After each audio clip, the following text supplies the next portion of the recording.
Professor मैं से निवेदन करता हूँ कि आप निश्चित रूप से हिंदी कविता के प्रतिमान हैं। मैं आपसे निवेदन करता हूँ कि आप अपने हिस्से का पाठ करें। आदरणीय मंत्री, इस सभा के अध्यक्ष, हम लोगों के अग्रज आदरणीय उदय प्रताप सिंह जी,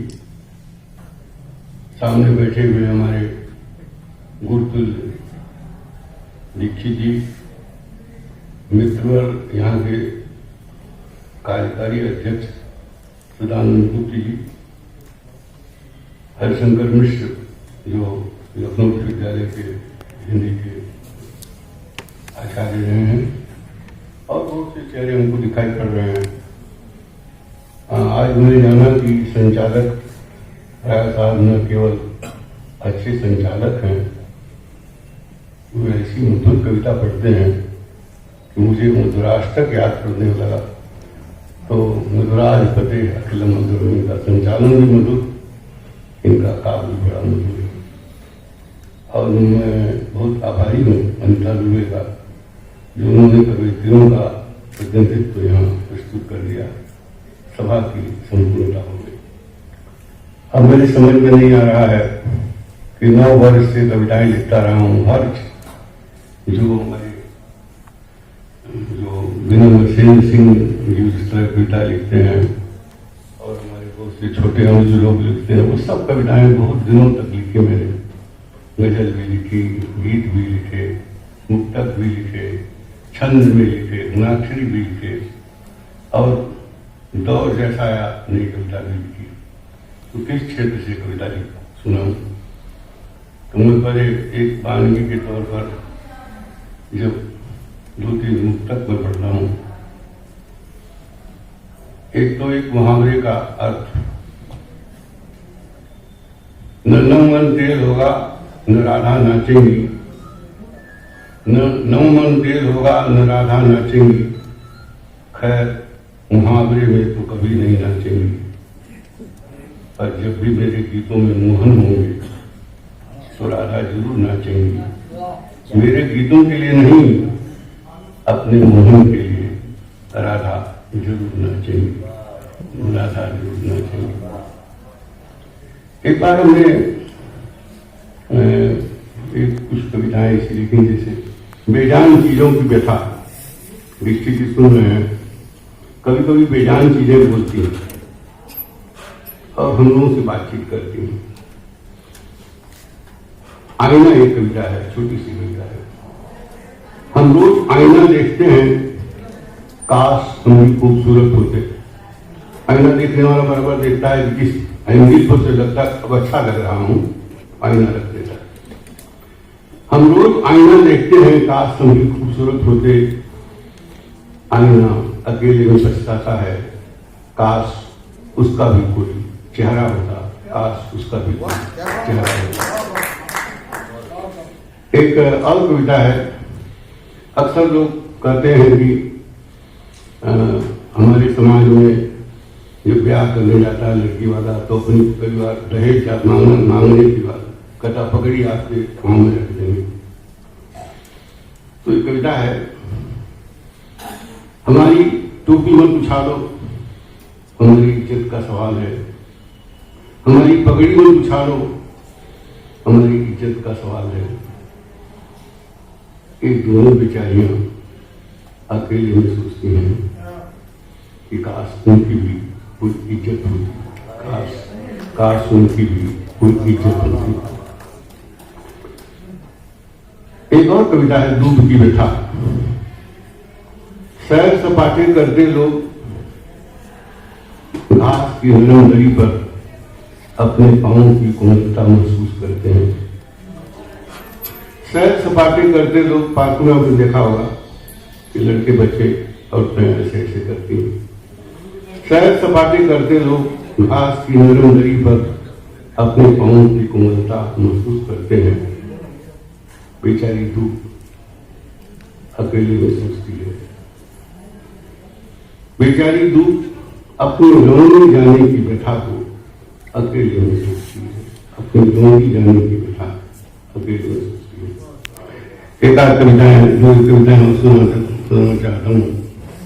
हमारे मित्र सदानंद गुप्त जी हजारी प्रसाद द्विवेदी का उल्लेख करते हुए कुछ जिजीविषा पर बात कर रहे थे, तो उसको सुनाना नहीं था मुझे, लेकिन उस संदर्भ को ध्यान में रखते हुए मैंने सोचा ये कविता सुना। मेरे संग्रह की पहली कविता है, इसलिए वो सुना देता हूँ। मुझे खड़े होने में तकलीफ होती घुटने में, दीक्षित जी क्षमा करिएगा, इसलिए वहां जाने लगा। अपराधीय अच्युत, अच्युत कहते हैं विष्णु। हम तब भी सजते संवरते हैं जब हमारी एक आंख फूट जाती है। हम तब भी सजते संवरते हैं जब हमारी एक आंख फूट जाती है। एक काला नफीस चश्मा पहन लेते हैं, अपनी अकड़ को ढाल की तरह संभाले मित्रों में कहे लगाते हैं। हम तब भी श्रृंगार करते हैं जब हमारी दोनों आंखें चली जाती हैं। अपने पराये या अपना बनाए नाती पोती के पोते की नन्ही उंगलियों के सहारे लकुटिया टेकते हुए सड़क की पटरी ठोंकते हुए चले जाते हैं। फर्क यही रहता है, तब हम अपने सजे हुए बाल अपनी नई पराई आंखों से देखकर आश्वस्त होते हैं।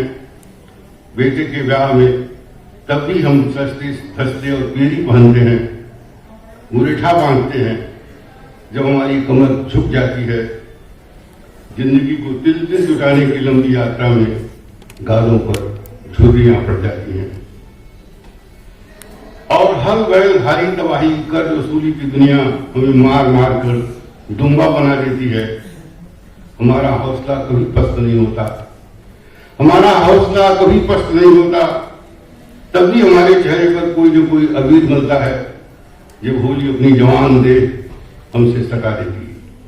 जब होली अपनी जवान दे हमसे सटा लेती है और आमों के बाद में दोपहर धूल के बावजूद एक भीनी गंध हमें सन्नाटा ओढ़ने के लिए मजबूर कर देती है। हम तब भी उदास नहीं होते जब कोई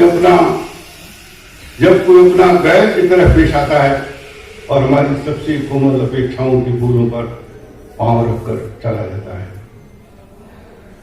हम तब भी उदास नहीं होते जब कोई अपना पराये की तरफ पेश आता है, हमारी कोमल आकांक्षाओं पर अपेक्षाओं के फूलों पर पांव रखकर चला जाता है। हम उस समय भी अपने आंसू संभालने के लिए मुस्कुराते हैं, जोर से हंसते हैं।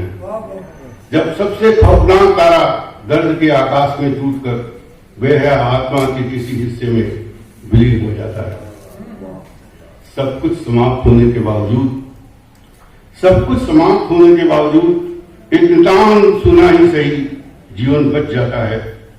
हम अपने खंडहर की मिट्टी के फर्श पर गोबरी करते हैं। हम अपने खंडहर की मिट्टी के फर्श पर गोबरी कराते हैं। टूटी दीवारों पर सफेदी जाले साफ करते हैं और एक छोटे से उत्सव के लिए सही एक बोरा गेहूं अपने खाने का बेच देते हैं। अपराधे अच्युत हैं हम, निसर्ग निर्वत्सर नारायण, धरती पुत्र पृथ्वी परायण। हम जमा कर अंगदी पांव रखते हैं। संघर्ष की सभाओं में बार विजित होते हैं वीर से वीर, विविध युगों के 10 भैरव भयानक महारुद्र रणबांकुरे राम।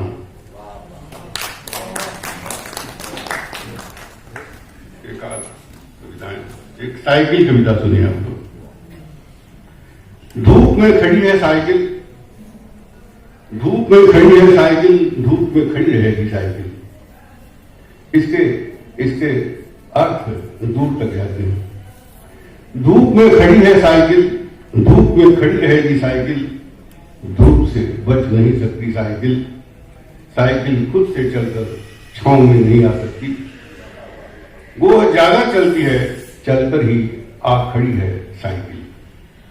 वो ज्यादा चलती है, चलकर ही आ खड़ी है, पर धूप में पड़ी है साइकिल। सड़क पर देखो कितनी तेजी से भाग रही है साइकिल।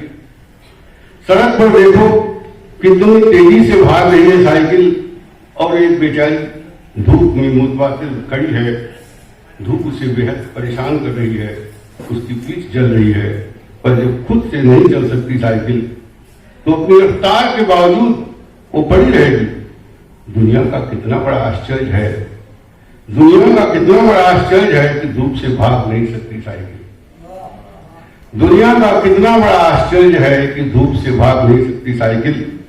किसी पेड़ के नीचे सुस्ता नहीं सकती साइकिल। किसी पेड़ के नीचे सुस्ता नहीं सकती साइकिल। खुद से वो पहिया घुमा नहीं सकती। घंटी बजाकर अपने मालिक तक को बुला नहीं सकती। घंटी बजाकर अपने मालिक को बुला तक नहीं सकती साइकिल। वो सैर करा सकती है, वो सैर करा सकती है, वक्त पर काम आने में उसका कोई जवाब नहीं। फिर भी धूप में कितनी असहाय खड़ी है साइकिल। फिर भी धूप में कितनी असहाय खड़ी है साइकिल। अब एक दो कविता और बस। एक कविता मकान। देखिए मेरे मन की बात आप सुन रहे आदमी के सिर पर, ये कविता सदानंद जानते हैं कि बहुत बड़े आदमी की स्त्री जब जब मुझसे मिलती थी, मेरा घर नहीं बना था, वही कहती थी कि आदमी के सिर पर छत होनी ही चाहिए। आदमी के सिर पर छत होनी ही चाहिए। वो घरेलू महिला हमेशा मिलने पर कहती है उसका बंगला नया है, उसके नौकर उसके लान की सोहबत ठीक करते हैं। आदमी के सर पर छत होनी ही चाहिए।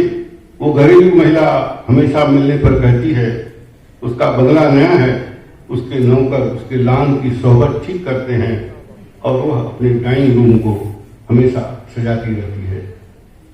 मैंने नीले आसमान के नीचे खड़े होकर सोचा, मैंने नीले आसमान के नीचे खड़े होकर सोचा, मैंने नीले आसमान के नीचे खड़े होकर सोचा कि छत मेरे सिर से शुरू होगी अथवा छत मेरे सिर के कुछ ऊपर से जब मैं मकान बनाऊंगा। मैंने नीले आसमान के नीचे खड़े होकर सोचा कि छत मेरे सिर से शुरू होगी अथवा मेरे सिर के कुछ ऊपर से जब मैं मकान बनाऊंगा। और मैं मकान हो गया था, और अब मैं मकान हो गया था। मेरी इंद्रियां जंगलों की तरह प्रतीक्षा करने लगी। मेरी इंद्रियां जंगलों की तरह प्रतीक्षा करने लगी थी। मैंने सोचा यह रहे मेरे नौकर चाकर मेरे हाथ और पांव। मैंने सोचा यह रहे मेरे नौकर चाकर मेरे हाथ और पांव। यह रहा मेरा दरवाजा, मेरा चेहरा, यह रहा मेरा डाइनिंग रूम, यह रहा मेरा डाइनिंग रूम, मेरा पेट, यह रहा खुला हुआ मेरा बरामदा, मेरी छाती, यह रहे कैक्टस कटीले, मेरी दाढ़ी मूंछ, और यह रहा मेरा दिल, मेरा ड्राइंग रूम। मैंने पूरा मकान मिनटों में खड़ा कर लिया था। मैंने पूरा मकान मिनटों में खड़ा कर लिया था, और अब मैं आराम से सैर पर जा सकता था, जेब में मूंगफली भरे हुए और चिड़ियों से मुलाकात करते हुए। और आखिरी कविता सुना करके बस ठीक आपको समझ दूंगा। एक कविता,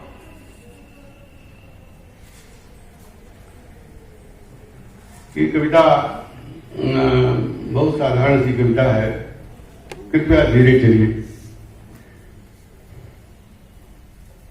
मुझे किसी महाकवि ने नहीं लिखा,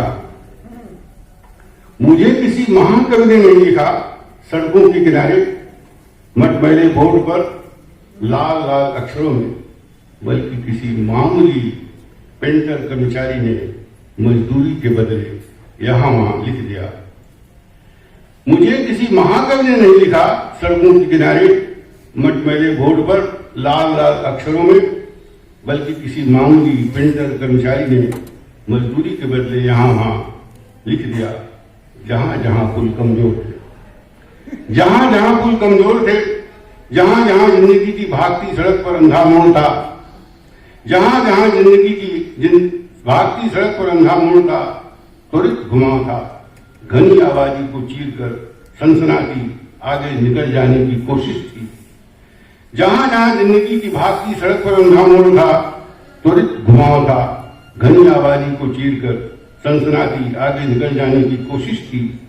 बस्ता लिए छोटे बच्चों का मदरसा था, बस्ता लिए छोटे बच्चों का मदरसा था। वहां वहां लोकतांत्रिक बैरियर की तरह मुझे लिखा गया, कृपया धीरे चलिए। आप अपनी